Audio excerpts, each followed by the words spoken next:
So, Jason Adelman, I'm the Senior Vice President of Strategy and Partnership Development at Brand Innovators, and really part of the largest community of brand side marketers, advertising agencies, ad tech, martech companies. And we put over 200 events together a year, our marketing summits. And I co-lead our strategy and consulting practice. Basically, our job is to help brands be successful. How do we help marketers navigate the complexities of our industry?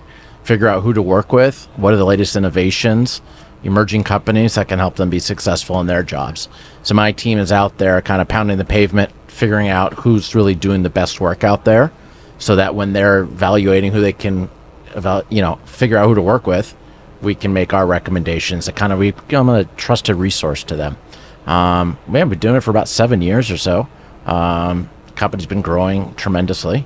We're growing internationally too, which is really cool. So we have a really huge presence in the UK now. Actually, we have an event today in London. It's bringing the London marketers, London brands together. Shout out Beverage Forum Europe. We're going to be in London October 7th and 8th this year. Well, then we're going to have to I'm going to have to help you.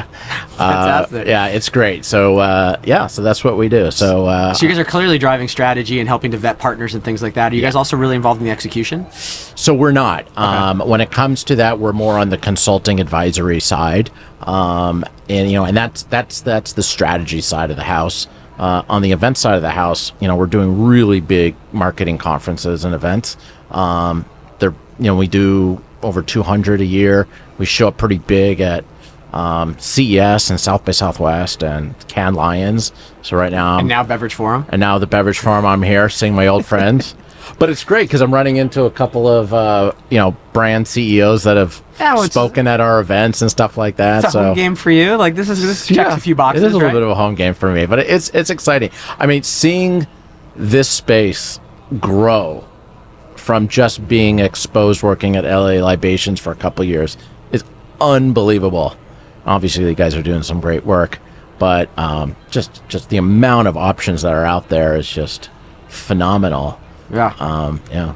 What's interesting, the last conversation that I went on and on with a guy about box cutters and back belts. So I'm excited to have the two strategists sitting Right. here to sort of talk through the strategy side. Well, I was loving the idea, like, you guys are agnostic and have to understand the whole wide, that's the biggest thing for me is, like, I have 1,000 tools in my tool belt. I don't know when I'm going to bring them out or what order or what sequence those are going to be, but you have to be aware of, like, what's out there. And I think it's tough, with the market across all of these services or text, apps, whatever it is. Like, a lot of times when a client's coming to me and saying, well, I need, say an ERP system, it's like, okay, well, they maybe know the one or two big ones, but then they don't know all the other new ones that are coming out with AI and this integration or that integration. It's like, a lot of times you have to be an expert in so many different things, or at least be well versed in understanding, like, what do those things do best? Because as a client, if you understand the client, the constraints and what they're dealing with, you should be able to match make them in a little bit of a way, but it's becoming increasingly tough because it seems like every day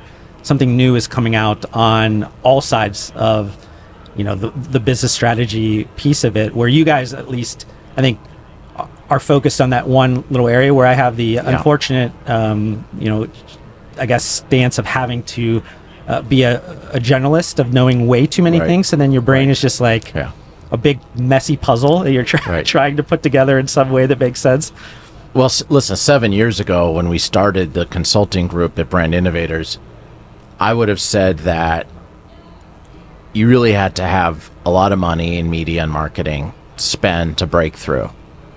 And now it's a totally different ballgame because of technologies, opportunities. You can be an emerging company that just knows how to, turn the dials in the right way. And there are enough companies out there doing really cool things to really break through and get noticed. And I'm not even going into the influencer world, which, I have my own thoughts on that. Obviously, it's huge business, but just in the business of how do you talk to consumers? How do you get on their radar? How do you make sure you're not just throwing dollars out the window in marketing and media, but actually, doing just some really efficient things? Like, the technologies and the companies that are running the technologies and the agencies that are doing it it's a game changer now. You can really be a scrappy brand and do some really awesome things. Yeah, I was thinking the barriers to entry now with anybody, if you have your smartphone and you are able to, say hack the algorithm, and that in itself, like when we say those things, it seems so easy, but until you're somebody that's doing that, you realize how difficult it is to get attention in today's world of so much noise.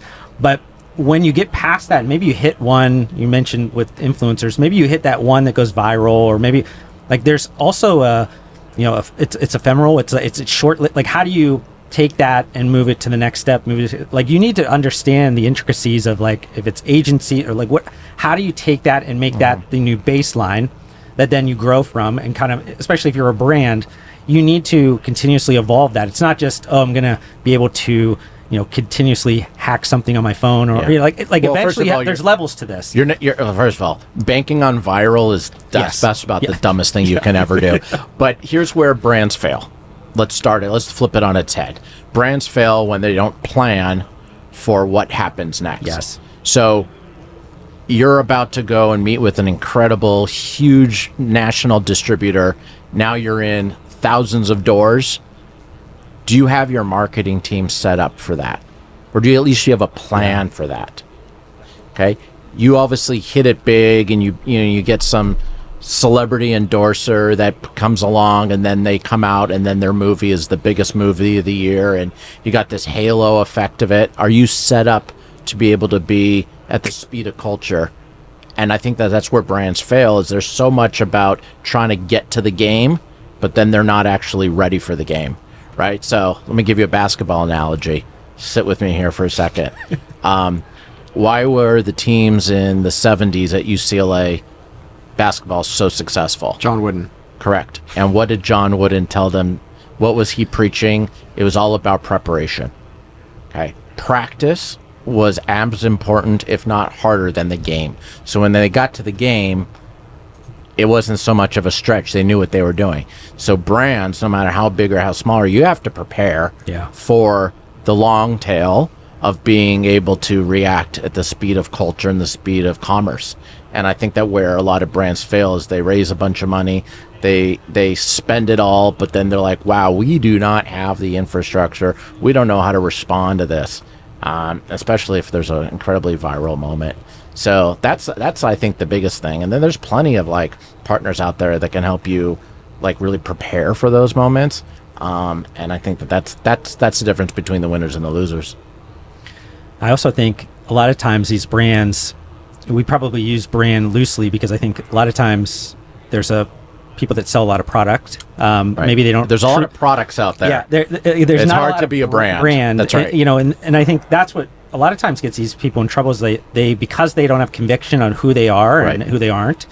You talk about cultural intersection. Where should they play at? They end up trying to play everywhere, and they get themselves in trouble over understanding where am I directionally pointed at? What am I trying to achieve here? Because I know who I am and who I'm not. A lot of that stuff is also the preparation's not done properly because it's just, hey, we're selling product. Maybe we hit a viral moment. We got to these sales. Now all of a sudden we're stuck here, and what do we do? What do we do next? And you get yourself into trouble a lot of times when you're just a product seller. Yeah. I mean, you could do okay, but if you want to have these big ambitious goals, we talked about Poppy in the last, those types of $1 billion, $2 billion exits. Like these are brands that have forward thinking and the foresight of understanding where they want to go and what they want to achieve. It's not that they just got lucky. Right. Yeah. Yeah, absolutely. Well, listen, ultimately, there's a lot of smart people out there that are really well versed in brand strategy and sales. I know for me personally, my thing is all about helping people be successful in their roles. Obviously, I want their brands to do well. But on the other side, I also am helping the partners that want to meet and service these brands. And my goal is to help make sure that they're positioned as best as possible in the right room, having the right conversations, that their pitch is buttoned up, and that their marketing teams are positioned in a way that they can be able to receive opportunities for innovation and actually act on it. And so I actually think that there is an entire ecosystem of the preparation of marketers and the preparation of service providers to be successful, not just do the actual work. And I think that's what's kind of gets lost, I think, in this ecosystem. That's where I position myself, and I've been able to be successful in that because my success is driven on the success of others. Like, it's on monetary success.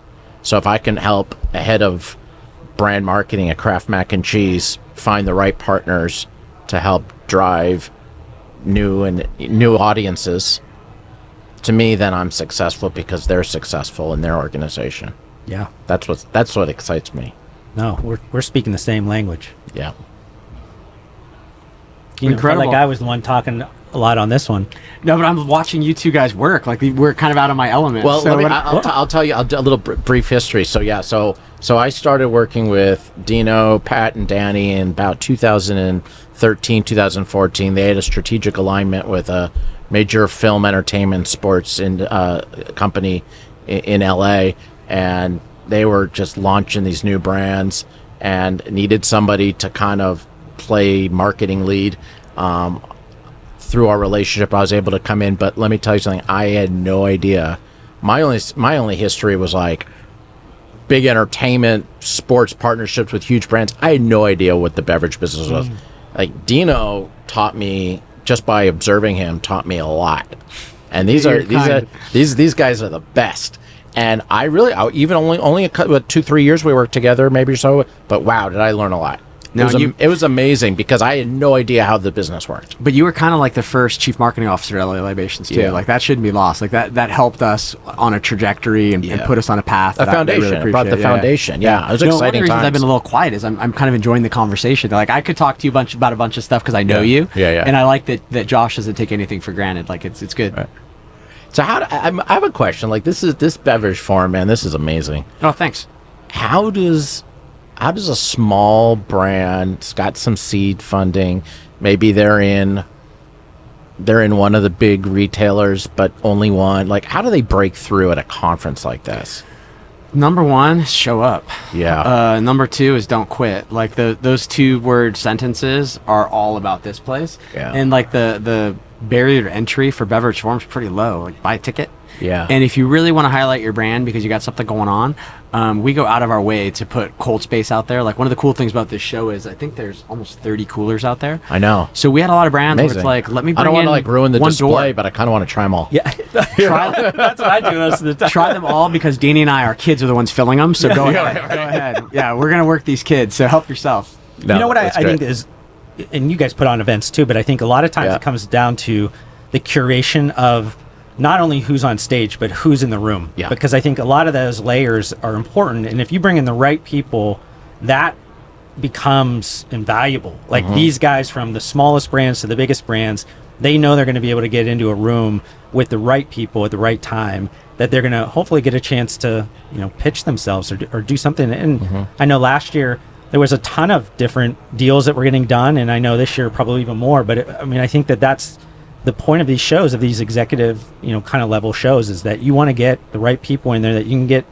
deals done. It's not just shaking hands and kissing babies. I think you actually want to get some work done while you're doing it. Well, that's one of the cool things that Danny says from the stage every year, and really highlighted it well, I thought, this morning, was this is a place where deals get done. Like, aggressively produce deals, source deals, chase deals, close deals. Tomorrow we've got a whole mic drop segment where people are going to get up and talk about the thing they just closed, not necessarily at the show, but recently, make news. And I think that's what makes it interesting. That I love, because so many times people don't want to like talk about the success. Like, absolutely talk about the success. That's why we're all here. This business is tough. Beverage is hard. I mean, you should be proud of your wins and show off a little bit. Don't kind of like get closed in. I don't know. I know that's a personality thing, but I do think it's great for people to get out there and tell people what they got going on. I mean, that's the point of this. Well, so much of this business too is you got to work 5 years to be an overnight success. Yes. Right. And it's about hanging around the hoop and waiting for the right opportunity or waiting for the right group of consumers to discover your brand. Right. And then all of a sudden you got the world by the tail. But to get to that point, you got to grind. And that's what I appreciate, because I'm listening to you guys talk about people don't celebrate their successes, and I'm like, everybody I talk to has got rainbows coming out of their butt. Nobody talks about the struggles because this business is hard. Absolutely. And when you look at social media, you look at things like LinkedIn, there's very few founders that allow themselves to be vulnerable and talk about the co-packer that just screwed them, the deal that just fell through, the service issues they're having in middle America. So it's an interesting kind of dynamic to sort of sort through the perception from the reality. I feel like I work in this like bipolar world where when the economy is tough and budgets are being slashed, it's weird because actually the value of me and my team is higher. Yes. Like our business grew 4x during the pandemic. 2020. You know why? We were the only ones in our industry bringing people together through Zoom. And we were bringing connectivity and connection. And so there's inherently a value of being a supporter of industry. Real fast. I'll let you guys finish up. Thanks, man. So, Danny, good to see you. I'd love for you guys to do a proper finish. I'm sorry I got to run. I got 2 customers waiting for me. When the times are tough, I mean, listen, we're living in a time right now where people don't even know what the cost is to really bring in product onto our shores. Marketing budgets are being slashed out of just fear. Consumer habits are, changing daily, especially with not the products you have to have, but nice to have products versus have to have products. That's a tough beat for everybody. But I think that is the reason to cause for innovation.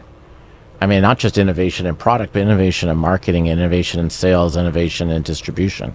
Because if you don't, you're just going to fall by the wayside. I always look at, struggles in the economy, uncertainty. I look at that as an opportunity. Oh, yeah. And I think that if you pivot, if you actually make a plan, then you can weather the storms.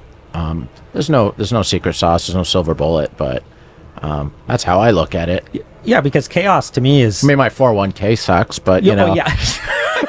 Yeah, there's always going to be a bad side of that, but But I do think to your point, like chaos is changing consumer behavior, which if you look at that and go, okay, what are they doing now, and how do I position myself to get the tailwind from that? I mean, maybe it's because we're strategists, like we're counterpunchers by nature. Like, show me something and I'll be able to adjust and be able to take that and use it to something. But it takes some time for people to get maybe to that place. But when you were mentioning about, the pandemic or whatever, that was always the toughest thing for me during 2020, where the world around me, everybody was, complaining and whatever. And I had to sit there and go, well, unfortunately, like this has been the best year for business. I mean, obviously, in the grand scheme of things, that's only one aspect of life. But, I was having more clients come in every day because they're worried about this, or they need, some new inputs on this model adjusted, or they have something they've never experienced before that they need to be thought through a little bit more. And that has carried over all these years. And it just seems like we're getting more and more uncertain every day. But it's sometimes, maybe I should take my own medicine, where I mentioned, maybe I should do a drop the mic thing, because I don't talk about it either, but it is a part of it, I think, because we're in the unique position to take even all the bad as like, it's just a data point that we take within our model, the way we think of things, and then we adjust, and we can work with a client with a level head, a stoic mentality, and go, okay, but that's actually, think about it this way. This is a great idea. We could do this, we could do that. That's right. Instead of, it sucks in the front end, but we can adjust. We're okay. Yep. We're okay. So But unfortunately, not everyone is set up like we are, and take for granted our mindset sometimes. Our brain can be both chaotic and messy, but also probably helpful in a lot of ways. Yeah, absolutely. What do they say? A jack of all trades, an expert in nothing. Yeah. Although I think I'm an expert in some things, but I kind of support that. Yeah. That's good. I keep calling myself the utility man. We talked about sports earlier. Yeah, I mean, like that's kind of the utility guy. I mean, look at the LA Dodgers. They've got like 3 utility guys. Where are you going to go? Play any position. I'll play every position. I'm like Will Ferrell during spring training, where he played every position in one day for a bunch of different teams. That's me. That's I'll do what I can. And you're as funny as Will Ferrell. Yeah. Oh, my wife's gonna love that one. She's gonna be like, "Yeah, right." Yeah. So I'm getting married in 3 weeks. Congrats. Yeah, well, thank you. And so I'm wondering who I can hit up at the Beverage Forum to hook us up with just like unlimited beverages. Oh, I mean, talk about that's the best reason for. That's actually the only reason I'm here. That's actually the best reason to is attend. to get some free Yes, beverages. Yeah, I mean, everybody else that's here to try to land deals at Target and Walmart. No, you're here to try to make sure that your the groomsmen are hydrated and the bar has some healthy non-alc alternatives for the old people. This is exactly where I wanted this conversation to go. Dino was trying to keep it way too like professional. Dino was sitting here looking so good in his suit. I know. And I was just like, I'm uncomfortable. I was uncomfortable. Very uncomfortable. He's always See, I've been waiting just for me to have the stage myself because this is the conversations I have in content. Square. Yeah, this is what when you got a pocket square, it's a whole nother level of uncomfortableness. He's gonna listen to this footage after. He's gonna go, "Wow, way to go, guys!" Dino's the best. He's quite an athlete. He does like triathlons and all that stuff. Yeah, he's incredible. I did not know that. Yeah, it makes me feel. Makes me feel lazy. Unbelievable. Well, listen, it was so great to meet you. Yeah, Thank you for having me on. Yeah, I appreciate it. I love the name of the pod. It was a good awesome name. I wish I could take credit for it, but it's a great name. I don't have a good name, so I'm glad they do. No, it's great, and hope to be back. Oh, all the time. All right. All right. Thank you. You got it.